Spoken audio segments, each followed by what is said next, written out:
Welcome everyone, I'm Norman Wildberger. This is a series of elementary videos on K to 6 mathematics. And I'm introducing in the last video and in this video a new topic for K to 6 students, which is elementary projective geometry, the geometry of lines. This is historically a very interesting and important subject. It is a properly elementary enough aspect of geometry that it can be taught successfully to young people, I firmly believe. And I think it's a very nice introduction to some interesting geometrical thinking. So last time I talked about quadrangles and quadrilaterals.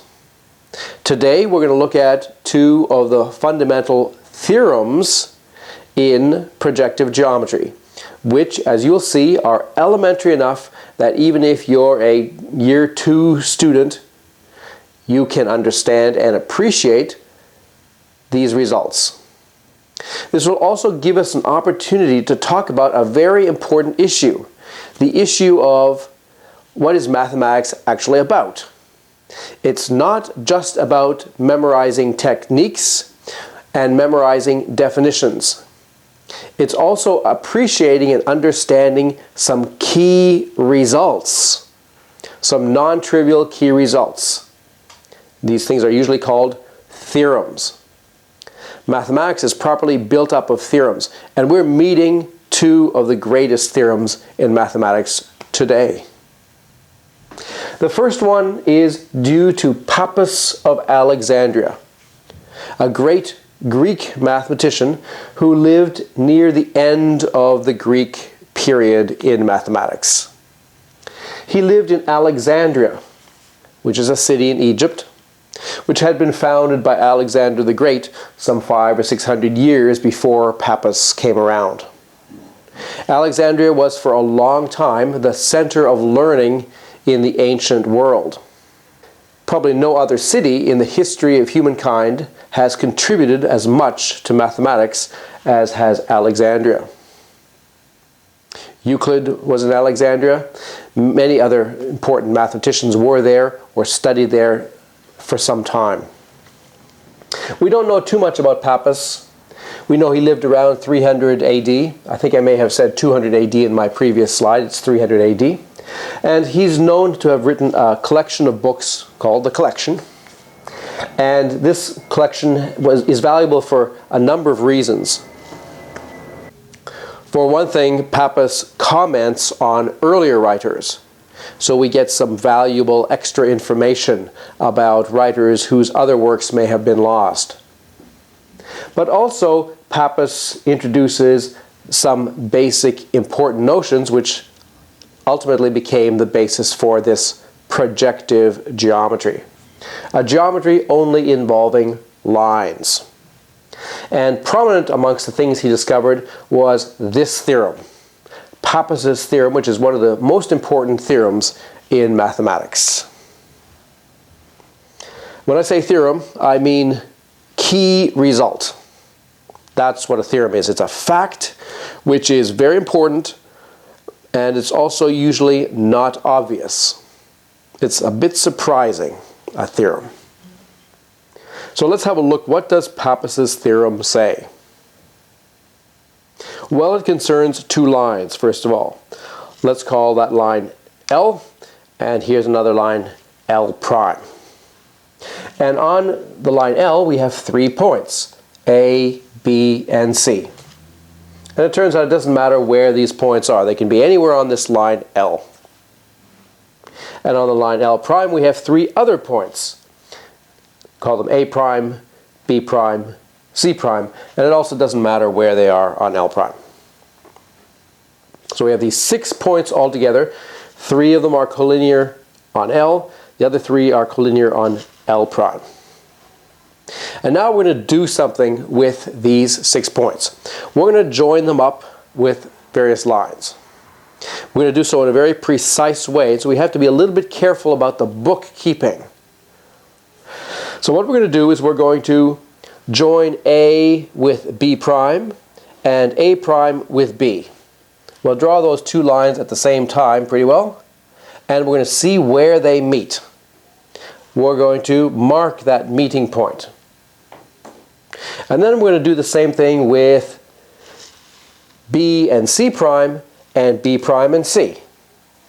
So this line we'll draw, and this line we'll draw, and where they meet, we get a second point. And then we'll do that one more time with A and C prime. We'll join them. And A prime and C. We'll join them. So where these two lines meet, we get a third point. And Pappus's theorem says that when you do this, the 3 points that you get are always collinear. These 3 points always lie on a line. No matter which two lines, L and L prime, you chose initially, and no matter where on these lines the points A, B, and C, and A prime, B prime, and C prime are. These points here are always collinear. Now, to make it easier to express such a theorem, we like to introduce a bit of notation. And I'm going to remind you about our notation for joins of points and meets of lines. So if we have 2 points, let's say B and C prime, then the line that they create, the join of those 2 points, it's that line there, its name will be just this point juxtaposed with this point, BC prime. So whenever we see 2 points written together, we know we're talking about a line. We're talking about the line that joins those 2 points. So this is the line BC prime. Similarly, this line, which joins B prime and C, its name is going to be B prime C. Well, that's our agreement, our convention for labeling lines in this projective geometry. So we now have these 2 lines, this one BC prime and this one B prime C. And we have another convention about what we're going to call the meet of 2 lines. The point where these 2 lines meet is called the meet of the 2 lines. And its label is going to be just the 2 names of the lines put together or juxtaposed. So we take this name, we'll put it in brackets so we don't get confused. That's the one line, and here's the other line. When we put them together, then we're talking about the point where these 2 lines meet. So this represents a line, and this expression represents a point, the meet of 2 lines. And with this notation, we can reasonably efficiently write down what Pappus's theorem says. So here now is our statement of Pappus's theorem. It's our first theorem. So Pappus's theorem. And here's the statement.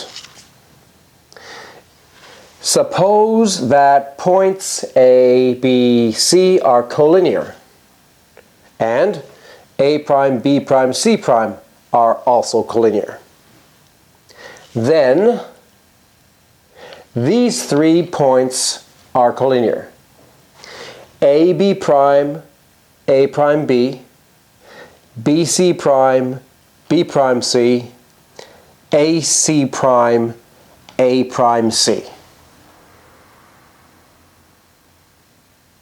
These are the 3 points that we create by drawing these pairs of lines between the A, B's, C's, and the A prime, B prime, C primes, and seeing where those lines meet. So let's illustrate it here with a different looking diagram from the previous one, where things are in different positions, but the theorem is still true. So in this example, I have the line L going down this way, and here's A, B, and C. So 3 points which are collinear on the line L. And here's the line L prime with points A prime, B prime, C prime. These are just our names for these points. We have to call them something. Okay, so the conditions of the theorem are satisfied. These are called the conditions. The fact that A, B, and C are collinear, and A prime, B prime, C prime are collinear. That's satisfied in this picture. Now, what's the consequence? What's the punchline? Well, we have to create these 3 points. Let's have a look at them. So A, B prime, B. Well, A, B prime is the line joining A and B prime. So you have to find A, and you have to find B prime, and you have to draw that line. And A prime B is the line joining A prime and B. So we need to find those 2 points and draw a line. And where these 2 lines meet, that's exactly that point there. So that's exactly that point. And here, B, C prime. So we have to connect B and where is C prime? Right here. So there's B, C prime. And B prime C would be joining B prime and C. Where do these 2 lines meet? Well, we have to sort of extend them. We see they meet at this point. So this point is this one right here. B, C prime, B prime, C. And the third one, A, C prime, A prime, C. There's A and C prime. So that line will be A, C prime. A prime, C is from here to here. So we're talking about this line and this line meeting in this third green point.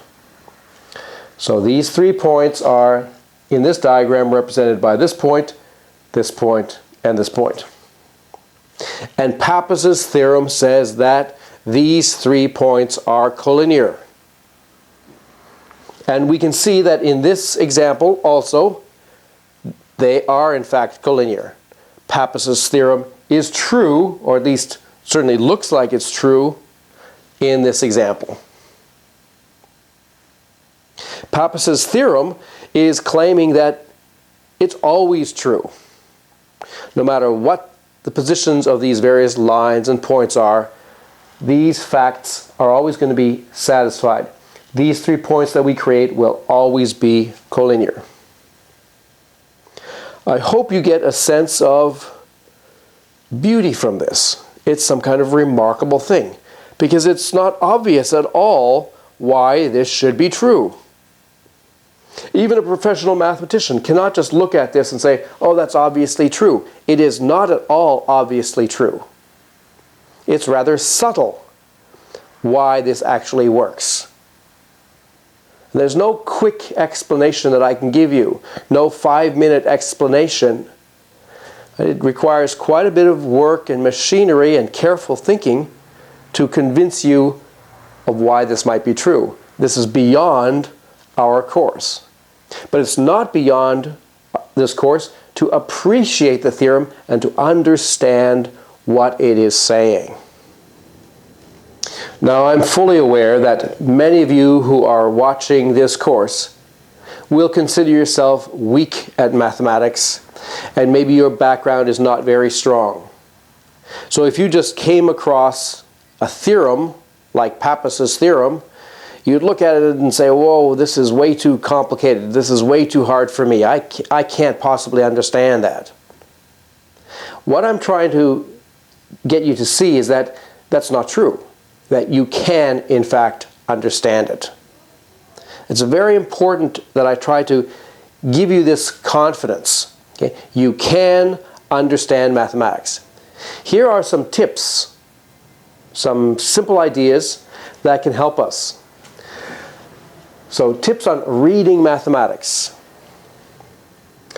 Go slowly and be patient. Okay. Mathematics, especially written mathematics, is much more concise than other writing. You may be able to read a novel very quickly. If you expect to be able to read mathematics at the same speed, you will be disappointed. Mathemax is much more concise and condensed. It contains a lot more thoughts per square centimeter than pretty well any other human endeavor. So we need to go slowly when we're doing Mathemax, and we need to take time and be patient. Aim for complete understanding. So your aim should be to completely understand what you're reading. If there's something that you don't quite understand, it's probably better to pause and to say, well, what exactly is that? Try not to say, oh, well, I don't really know what that is. Let me keep going anyway. That's generally a recipe for getting muddled and confused. You want to understand everything as you're going on. So it's really the same with this course that I'm offering you here.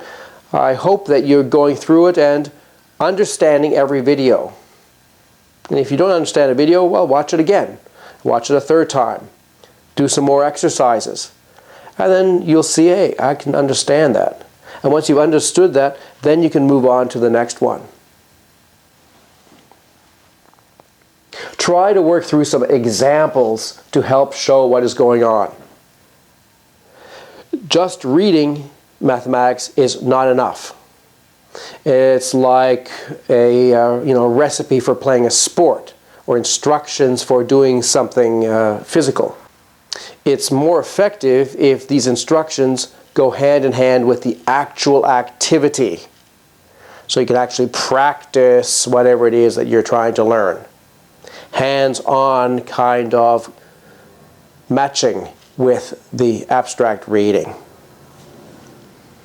So remember, understanding is a process, not a possession. You don't either have understanding or not have. It's not a binary thing. Understanding is a process. It's something that builds up slowly and slowly and slowly and slowly and moves towards more full and complete understanding. So be patient. Go slowly. So our first exercise. Work through several different examples of Pappus's theorem. And what I mean there is that you start with an empty page, you draw 2 lines, choose 3 points on one line, choose 3 points on another line, and then start drawing the various lines involved in the theorem, finding those 3 intersection points or meets that the theorem's about, and then check to see whether you're really getting 3 points which are collinear. So all what you need is your straight edge and a pencil or a pen. When you're doing that, it might help that you start your diagram relatively in the middle of the page, not occupying all of the page, giving yourself room for the lines to extend perhaps beyond or further away than you might have originally thought. Because sometimes if 2 lines are pretty close to being parallel, you may have to go quite a ways before you find their meet. So let's do this example together. Okay, so here's some rather random initial configuration. Let me actually go through the process and show you what to do, and then you can try it on your own. Okay. And that's the best way of starting to appreciate these theorems, and also to start thinking mathematically in terms of constructions and following instructions, doing the right thing at the right time.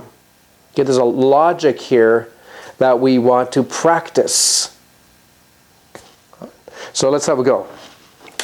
Here's my straight edge, and here is my pen. Okay, so what do we have to do? We have to connect the A from here with the B from here. So A, B prime, and then at the same time, or right after that, we're going to connect the A from here with the B on that line. So we're going to find these 2 lines, and then we're going to see where they meet. All right. So here's A, this A, and that B prime there. I'll draw this line. Okay, there's A, B prime. And now I'm going to join this A prime to that B.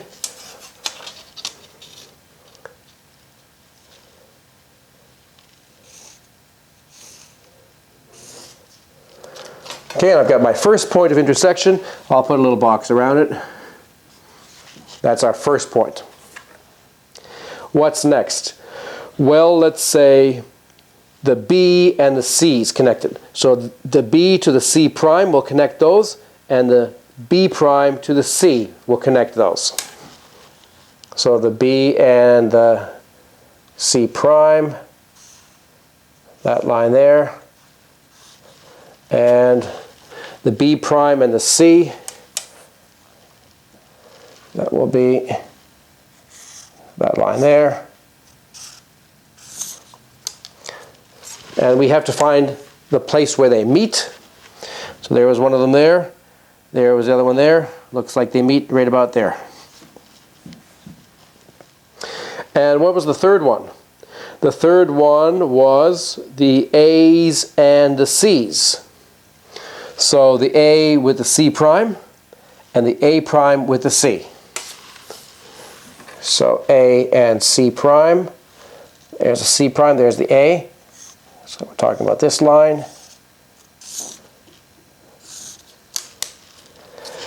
And the A prime and the C. We're talking about this line.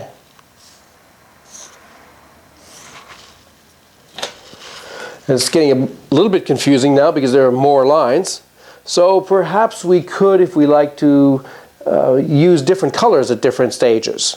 If we use different colored pencils, it would make it a little bit easier to keep track of which ones we're doing. All right, we'll be able to see here's C prime and A, so that was that line there, and then A prime C, that was that line there, so there is the point of intersection. And let's use a different color, say red. So here are 3 points. That one, that one, that one. Do they look like they are collinear? Let's line them up. Oh, pretty close. So there's a line that passes through those 3 points.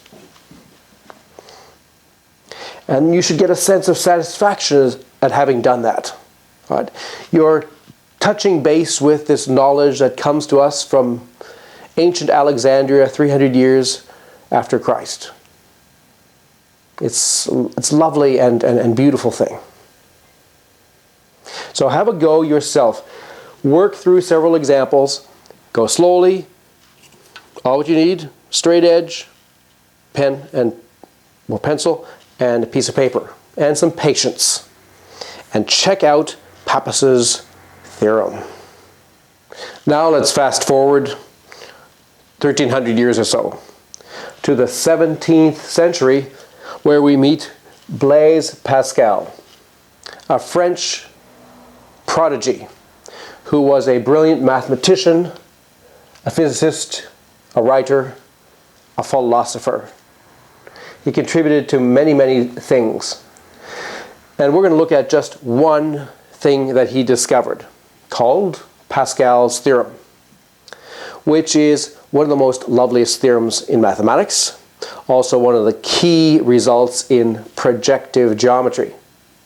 And he discovered it when he was only a teenager. This is almost certainly the most beautiful theorem and most important theorem ever discovered by a teenager. Pascal was a student of Gerard Desargues, who is the founder of the modern theory of projective geometry. Desargues was also a Frenchman, an engineer, architect, mathematician, who was quite a bit ahead of his time, so most of his contemporaries did not understand this wonderful new geometry that he was creating. But Pascal appreciated what he was doing. So this is Pascal's theorem.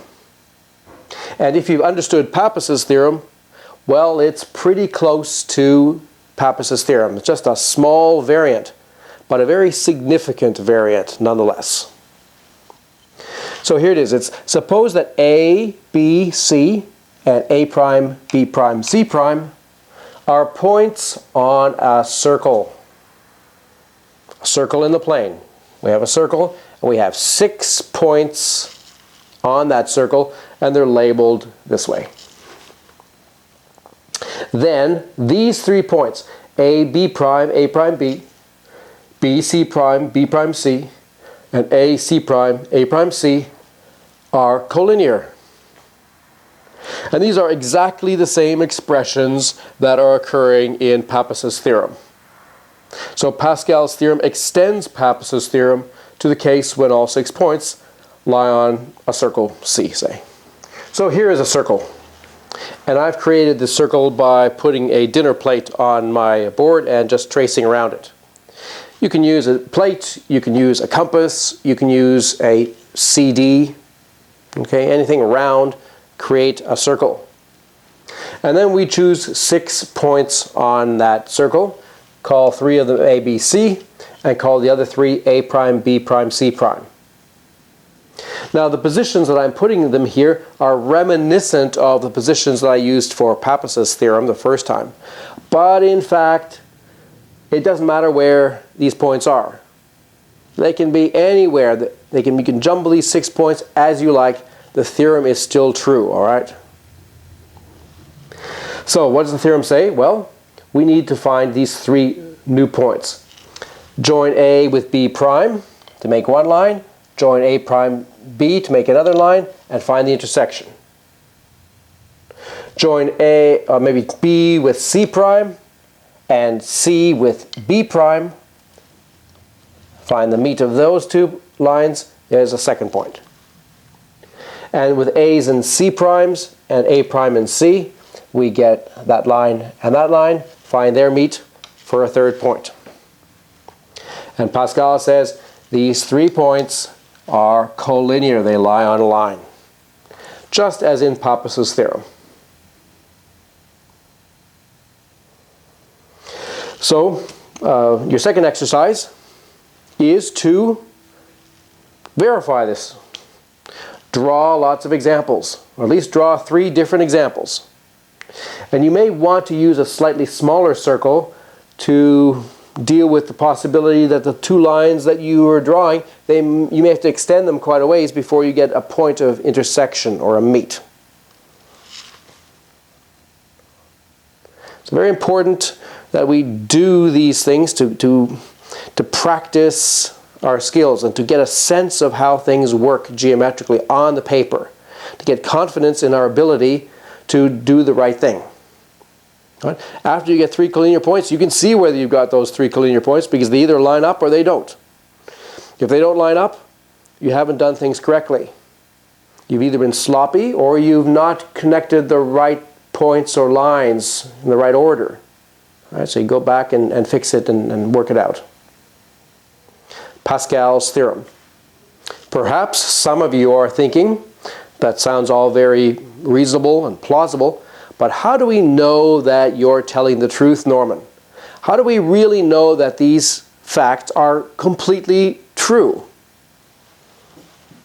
So how do we know these theorems are actually true? When we get these 3 points which appear collinear, maybe they're almost collinear. Maybe if we measure them very carefully, one is off by a millimeter, some very small amount. Are we saying that these things are exactly collinear, no matter how thin a line we draw and how small we make the points that they line up? Well, that's what we are saying. So why should you accept that? Because we've drawn a few diagrams to illustrate it? Maybe it works for those diagrams, but it doesn't work for some other ones. So there's an idea here. The answer is that, in fact, we don't just accept statements like this out of the blue. We are looking for, ultimately, reasons why they are true. So later on, in other words, as we develop mathematics at higher levels, we develop convincing reasons why theorems like these are true. These convincing reasons sometimes require chains of reasoning. And the chains of reasoning are called proofs. So a proof is an explanation or a convincing reason why a statement, like a theorem, is true. And that's what mathematicians do. Mathematicians like me, we try to find new and interesting theorems and construct proofs for them. Because our fellow mathematicians are not convinced until we not just show them the results, but also show them the reasons why the results are true. Now this, of course, is a course in elementary mathematics, K to 6. We are not going to be proving a lot of theorems in this course. But I do want you to be aware of the existence of proofs. Okay? We may not meet them, at least not at this stage in our learning, but you should be aware that they are there. You should be aware that mathematics consists not just of algorithms that you learn and words that you memorize and hoops that you jump through. There are these beautiful facts, and you will meet some of them. You can even meet them in the K to 6 curriculum. Beautiful facts, and that ultimately, perhaps later on, we will be looking at why these facts are true. That's an important part of mathematical training, but it does usually kick in a little bit later on in our development. So you can see that logical reasoning is important, of course, to mathematics. And next time what we're going to do is we're going to have a little bit of fun with a very familiar game. We're going to look at tic-tac-toe, which I hope you all know how to play. I hope you all know how to play it well. All right. If not, I'm going to teach you how to play tic-tac-toe properly. It's a more subtle game than you might think. And the reason why we're going to do that is because we're going to be interested in logical reasoning. We're going to be interested in laying out strategies for situations. This is part of mathematics, starting to think logically about situations and how to organize possibilities when there are different choices. All right, so next time we are going to have some fun with logical reasoning and tic-tac-toe. I hope you'll join me for that. I'm Norman Wildberger. Thanks for listening.